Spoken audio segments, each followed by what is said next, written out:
மேற்கு வங்கத்தின் டார்ஜிலிங்கில் பெய்த கனமழை மற்றும் நிலச்சரிவில் சிக்கி 20 பேர் உயிரிழந்த சம்பவத்திற்கு குடியரசுத் தலைவர், பிரதமர் ஆகியோர் இரங்கல் தெரிவித்துள்ளனர்.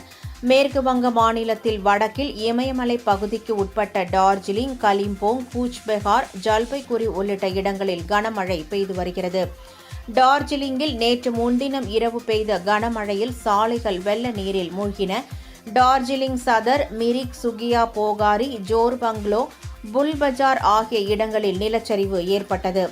இதனால் சாலைகள் துண்டிக்கப்பட்டு போக்குவரத்து முடங்கியது.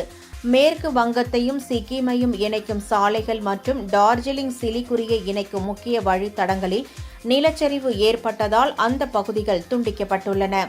நிலச்சரிவால் ஏராளமான வீடுகள் இடிந்து சேதமடைந்துள்ளன.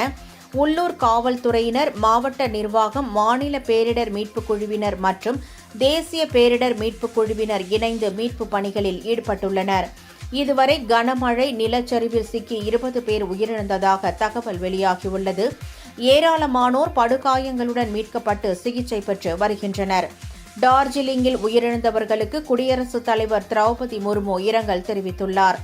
அவர் தனது எக்ஸ் தளத்தில் வெளியிட்டுள்ள பதிவில், டார்ஜிலிங்கில் உயிரிழந்தவர்களுக்கு தனது ஆழ்ந்த இரங்கல்கள் எனவும், மீட்புப் பணிகள் வெற்றிகரமாக நடக்கவும், காயமடைந்தவர்கள் விரைவில் குணமடையவும் பிரார்த்திப்பதாகவும் தெரிவித்துள்ளார். பிரதமர் மோடி தன் எக்ஸ் தள பதிவில், டார்ஜிலிங்கில் ஏற்பட்ட உயிரிழப்புகளால் மிகவும் வேதனை அடைந்துள்ளதாகவும், பாதிக்கப்பட்டவர்களுக்கு வேண்டிய அனைத்து உதவிகளையும் வழங்க கடமைப்பட்டுள்ளதாகவும் தெரிவித்துள்ளார்.